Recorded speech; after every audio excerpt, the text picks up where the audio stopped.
بسم اللہ الرحمن الرحیم۔ آیت نمبر 183 روزوں کے بارے میں، روزوں کے وجوب کی آیت ہے۔ یا ایہا الذین آمنوا کتب علیکم الصیام کما کتب علی الذین من قبلکم لعلکم تتقون، اے ایمان والو تم پر روزے لکھ دیے گئے ہیں، یعنی جیسے ایک قاضی حکم کو کیا کرتا ہے، لکھ دیتا ہے، لکھ دیے گئے ہیں جس طرح تم سے پہلے لوگوں پر لکھ دیے گئے تھے۔ کیوں؟ اگر کوئی پوچھے کیوں یا اللہ ہمیں کھانے سے روکا ہے، پینے سے روکا ہے، اللہ کی طرف سے کیا جواب آئے گا؟ لعلکم تتقون، تم سے مزدوری کروانے کے لیے، مشقت کرانے کے لیے، تم سے کوئی اللہ کو غصہ تھا اس غصے کو نکالنے کے لیے نہیں، تمہارے اندر تقوی پیدا کرنے کے لیے۔ جب کھانے کا جی چاہے گا نہیں کھاؤ گے، پینے کا جی چاہے گا نہیں پیو گے، تو تمہارے اندر یہ احساس پیدا ہوگا کہ جب خدا روک دے کسی کام سے تو وہ نہیں کرنا ہوتا۔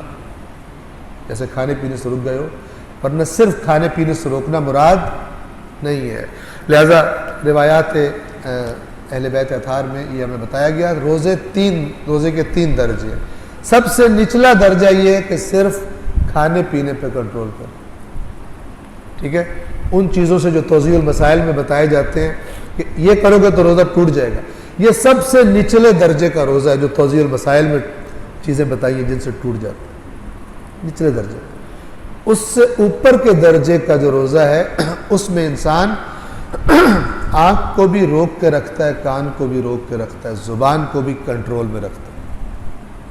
توجہ فرما رہے ہیں؟ یعنی صرف یہ میں نے کھانا نہیں ہے، عام طور پہ میرے منہ سے یہ غلط بات نکل جاتی ہے جب غصہ آتا ہے، اب مجھے روزہ ہے، میری زبان بھی کنٹرول میں رہے گی۔ دیکھ لیتا تھا ان جگہوں پر جہاں خود دیکھنے سے خدا راضی نہیں ہوتا، آنکھ کو میں عادت ڈال لوں، جیسے پیٹ کو میں کنٹرول کر رہا ہوں، شکم کو، معدے کو کنٹرول کر رہا ہوں، اس طرح آنکھ کو بھی کنٹرول کروں۔ کتنے لوگ ہیں جو کرتے ہوں گے؟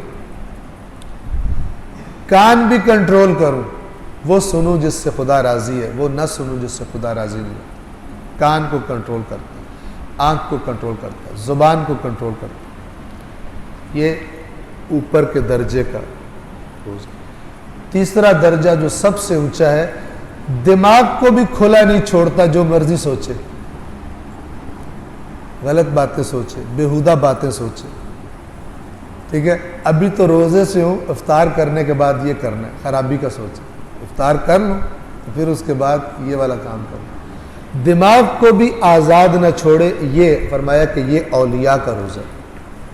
سوچ کو بھی اس کو بھی روزہ رکھاتے کنٹرول کرتے۔ آپ توجہ فرمائیں، 30 دن واقعاً اگر ہمیں توفیق مل جائے، اور یہ توفیق سیریس ہونے سے ملتی ہے، سنجیدہ ہونے سے ملتی ہے، ٹھیک ہے؟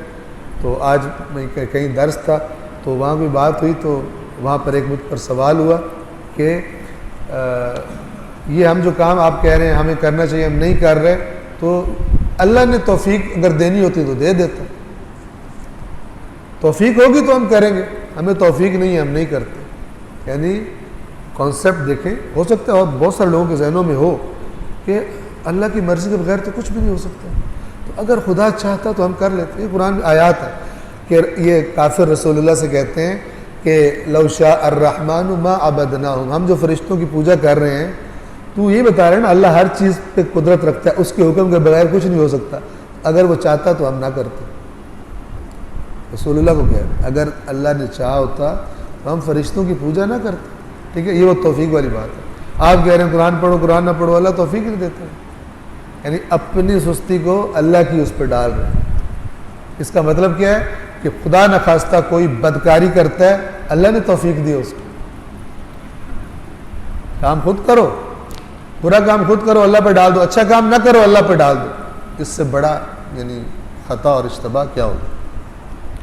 بس روزے کا سبب کیا ہے؟ وجوب کا جو قرآن نے بتایا، تقوی پیدا کرنا۔ اگر ایک مہینہ گزار دیا اور جب روزے ختم ہوئے تو وہی حالت ہے، وہی روٹین ہے، وہی افکار ہیں، وہی آنکھ بھی وہی کچھ کر رہی ہے، کان بھی وہی کر رہے ہیں، تو روزے کا مقصد حاصل نہیں ہوا۔ اور اللہ کے نبی سے نقل شدہ روایت کے مطابق بہت سارے روزہ دار ایسے ہیں کہ جن کو وقت افطار سوائے بھوک اور پیاس کی مشقت کے کچھ حاصل نہیں ہو، بس محنت کی ہے، مزدوری کوئی نہیں، کیونکہ انہوں نے روزے کو سمجھا ہی نہیں کہ روزہ ہے کس لیے. وہ سمجھے بس بھوکا پیاسا رہنا ہے. نہیں، لعلکم تتقون، تاکہ تمہارے اندر تقوی پیدا ہو. ایاما معدودات، گنتی کے چند دن ہیں. فمن کان منکم مریضا او علی سفر فعدۃ من ایام اخر، پس تم میں سے اگر کوئی بیمار ہو یا سفر میں ہو تو پھر باقی دنوں میں، دیگر دنوں میں وہ مقدار پوری کر لیں. اگر بیماری کی وجہ سے روزہ نہیں رکھ سکتا یا سفر کی وجہ سے روزہ نہیں رکھ سکتا. سفر کے معاملے میں مسلمانوں کے مسالک کے درمیان اختلاف ہے. مکتب اہل بیت والے جو ہیں وہ جب خاص فاصلے کا سفر ہو اور گناہ کے لیے سفر نہ ہو، کچھ شرائط ہیں اس کی، تو پھر ان پر لازم ہو جاتا ہے کہ وہ نماز کو بھی قصر کریں اور روزہ نہ رکھیں. اگر رکھیں تو گناہگار ہے. اگر نماز 2 رکعت پڑھنی ہے، کوئی کہے نہیں میں تو زیادہ محنت کروں گا، میں نے 4 پڑھنی ہے، گناہگار ہے. جو اللہ جس وقت جو کہہ رہا ہے وہی کرنا. اگر ایک شخص پر تیمم فرض تھا، پانی اس کے لیے نقصان دہ تھا، اب وہ کہتا ہے نہیں میں خدا کی خاطر جان بھی دے سکتا ہوں، میں پانی سے وضو کرنا ہے، اس کا وضو نہیں ہوگا اور وہ جو نماز پڑھے گا وہ بھی باطل ہے. اپنی مرضی نہیں بلکہ اللہ کی مرضی. تو ہم عرض کیا کہ شیعہ میں اہل سنت میں اس مسئلے میں کچھ اختلاف ہے. وہ کہتے ہیں کہ یہ جو ہے نا کہ اگر مریض ہو یا خاص طور پہ سفر میں تو باقی دنوں میں یہ اختیار ہے، جبکہ ہمارے یہاں مکتب اہل بیت میں کیا ہے، اختیار نہیں ہے، اور اگر سفر میں ہیں تو وہ بعد میں روزے رکھیں گے. وَعَلَى الَّذِينَ يُطِيقُونَهُ فِدْيَةٌ طَعَامُ مِسْكِينٍ، اور جو لوگ روزہ رکھنے میں مشقت محسوس کرتے ہیں وہ فدیہ دیں. یہ مشقت سے یہ مراد نہیں ہے کہ مثلا ایک ٹھیک ٹھاک بندہ کہے مجھ سے پیاس برداشت نہیں ہوتا، مجھ سے بھوک برداشت نہیں ہوتی، فدیہ وہ نہیں ہے. یعنی نارمل حالت نہیں ہے ان کی، کوئی بیماری کی وجہ سے یا بڑھاپے کی وجہ سے، یعنی ایک عام انسان کی طرح نہیں ہے، زیادہ پرابلم ہوتی ہے ان کو ایک عام انسان سے. تو ان کے لیے جیسے بوڑھا ہو گیا اب اس پہ روزے فرض نہیں. بوڑھا وہ کہ جو ضعیف ہو گیا اس پہ روزے فرض نہیں ہے، وہ ایک روزے کی جگہ ایک مسکین کو کھانا کھلا دے. وہ بھی کب؟ جب غریب فقیر نہ ہو. ایک شخص آیا رسول اللہ کے پاس اور اس نے کہا کہ میں نے کسی وجہ سے اس نے روزہ نہیں رکھا تھا، شرعی عذر کی وجہ سے. اللہ کے نبی نے فرمایا کہ تم فدیہ دو. ٹھیک ہے، اس نے کہا کہ فدیہ کس کو دوں؟ اس نے کہا کہ غریب آدمی کو دو. کہتا ہے کہ پورے گاؤں میں مجھ سے غریب آدمی آئی کوئی. اللہ کے نبی نے فرمایا خود کھا لو. غریب پر جو جس کے پاس اپنے کھانے کا پورا نہیں دے سکتا اس پر نہیں. دین کا کوئی حکم ایسا نہیں ہوتا. جب حالات تبدیل ہو جائیں کنڈیشنز تو حکم کا عنوان بھی بدل جاتا ہے. اور اللہ نے قرآن میں کہا ہوا یہاں پہ بھی ہے، اللہ تم پر مشکل نہیں ڈالنا چاہتا، تمہارے لیے آسانی چاہتا ہے. اب کوئی بعض لوگ ایسے ہوتے ہیں اچھا اللہ آسانی چاہتا ہے تو پھر روزے ہی اٹھا لے ہم سے، ہمیں تو روزوں سے پرابلم ہوتا ہے. تو نہیں، کچھ چیزیں ہیں کہ جو اس کے علم کے مطابق ہونی ہے تاکہ انسان ان اہداف کو حاصل کر سکے جو اس کا مقصد تخلیق ہے اللہ کی نظروں.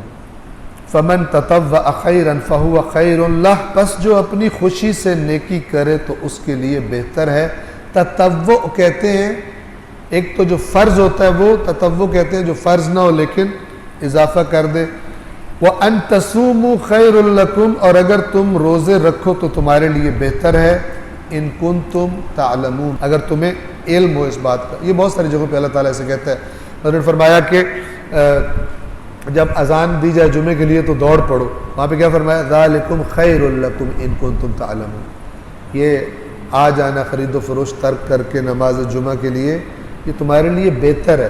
تم سمجھ رہے ہو تجارت بہتر ہے، جو کام تم کر رہے ہو وہ بہتر ہے. میں اللہ تمہیں بتا رہا ہوں اس وقت سب کچھ چھوڑ کے مسجد میں آنا تمہارے لیے بہتر ہے. ان کنتم تعلمون، اگر تمہیں اس بات کا علم ہوتا. تمہیں بہت ساری باتوں کا علم نہیں ہے کہ اب آنے سے خدا کے یہاں تمہارے لیے کیا لکھا جا رہا ہے. تمہیں نہیں پتہ، تمہیں دنیا نظر آ رہی ہے، تمہیں سودا نظر آ رہا ہے اپنا، یہ بک رہا ہے جاؤں گا تو یہ سودا خراب ہو جائے گا، گاہک چلا جائے گا، فلان ہو جائے گا. تو خیر لکم ان کنتم تعلمون، اللہ کی بات پر اعتماد کرو، اس وقت یہی تمہارے لیے بہتر ہے جس کی طرف میں تمہیں بلا رہا ہوں.